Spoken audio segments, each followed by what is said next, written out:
आपके साथ भी कभी कभी ऐसा होता है कि आपने गुस्से में आकर किसी को 2-4 गालियां निकाल दी हो, उल्टा सुल्टा बोल दिया हो, और फिर कुछ समय के पश्चात आपको ये रियलाइज होता है कि मैंने जो कुछ किया, मैंने जो उसे गलत सलत बोला वो गलत था, मुझे नहीं बोलना चाहिए था, मुझे ऐसा नहीं करना चाहिए था। तो ये कुछ समय के पश्चात आपको अपनी गलती का एहसास होना, ये क्या है, इसे हम क्या कहेंगे साइकोलॉजी की भाषा में? तो इसे हम साइकोलॉजी की भाषा में कहेंगे अंतर्दर्शन। ठीक है, तो ये अंतर्दर्शन हमें कुछ समय के पश्चात कैसे हुआ? तो देखो, आपके घर वालों ने आपको समझाया होगा कि बेटा तुझे, बेटी ऐसा नहीं करना चाहिए था, उसे नहीं बोलना चाहिए था, या फिर आपके किसी मित्र ने आपको समझाया होगा, या फिर खुद से आपको रियलाइज हो गया होगा कि यार मुझे ऐसा नहीं बोलना चाहिए था, मैंने ये गलत किया।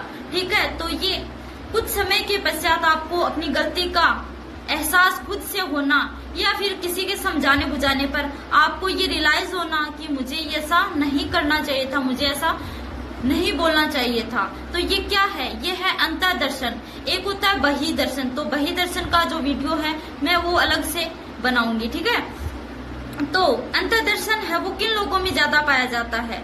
तो अंतर्दर्शन उन लोगों में ज्यादा पाया जाता है जो सावेगिक रूप से स्थिर हो, यानी कि जिनकी जो इंद्रियां हैं वो अपने तो अंतर्दर्शन है वो किन लोगों में पाया जाता है? तो अंतर्दर्शन उन लोगों में पाया जाता है जो सावेगिक रूप से स्थिर हो, यानी कि जिनका माइंड है वो स्टेबल हो, एक जगह स्थिर हो, यानी कि वो इधर उधर भटकते ना हो। ठीक है, भटकती आत्मा ना हो। तो सावेग मैंने पिछले वीडियो में बताया था कि जो जितने भी हमारे दुख सुख ईर्ष्या जिज्ञासा काम वासना ये सारे होते हैं, ये हमारे संवेग होते हैं। ठीक है, और जिनका इंद्रियों पर अपनी कंट्रोल हो, यानी कि इंद्रियां आंख कान जीभ त्वचा स्पर्श ये सारी क्या है? ये हमारे इंद्रियां हैं। ठीक है, तो जिनका इन इंद्रियों पर कंट्रोल हो तो वो ये लोग महसूस कर पाते हैं कि यार हमने ये गलत किया, मुझे ये नहीं करना चाहिए था।